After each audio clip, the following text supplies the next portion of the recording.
印度武器供应出现了严重的困难，自力更生如果失败，最终还会从声援俄罗斯变成倒向美国。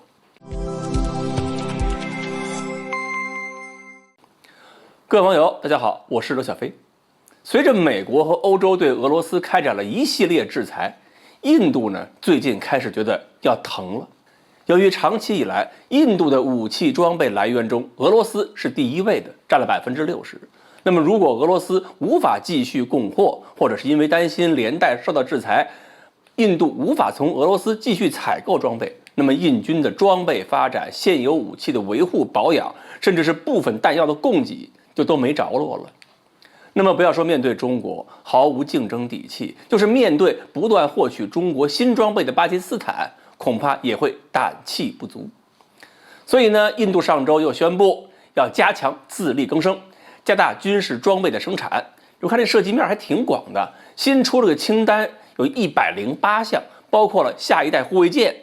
单引擎的轻型直升机、机载预警控制系统，还有用于山地作战的中等功率的雷达、陆基的中程的地对空导弹系统，还有微型的固定翼无人机，还有直升机搭载的反坦克导弹、战场监视雷达、大口径反器材步枪，还有步兵部队的防雷战车等等等等，反正是108种嘛。这些个以后都不能从国外进口了，要全部是自己制造。加上2020年公布的更早清单，印度要在2035年以前实现209种装备或者器材国产化。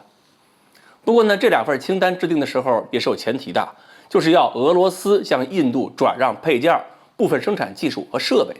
但是按照现在这个情况，恐怕转让都没法实现了。那么这两个清单里边说的国产化计划恐怕也要泡汤。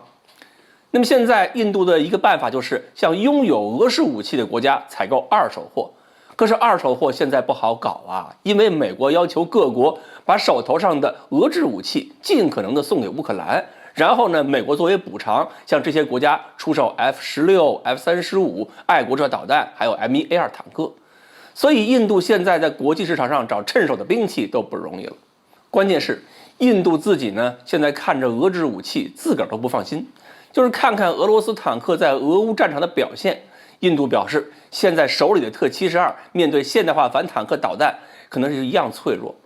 你想，俄军在乌克兰面对的是标枪反坦克导弹，而印军面对的是红箭12，那挨揍的情况是完全一样的呀。所以印度表示要设计研究带有未来主义特色的主战坦克。对于印度这样的雄心壮志，我们以前见的很多了。反正印度人说的国产化的意思，基本就是采购零件，然后国内组装嘛。但是以后这些情况可能存在一些变化，当大量零配件没法从俄罗斯获取的时候，印度必然会寻找新的出路，给印度继续提供先进装备。那么剩下选择其实不多了，最重要的来源现在剩下2个，法国还有美国。法国呢一直向印度提供了战斗机等等等等武器，但是毕竟都不是最现代化的，比如隐身战斗机，法国现在提供不了，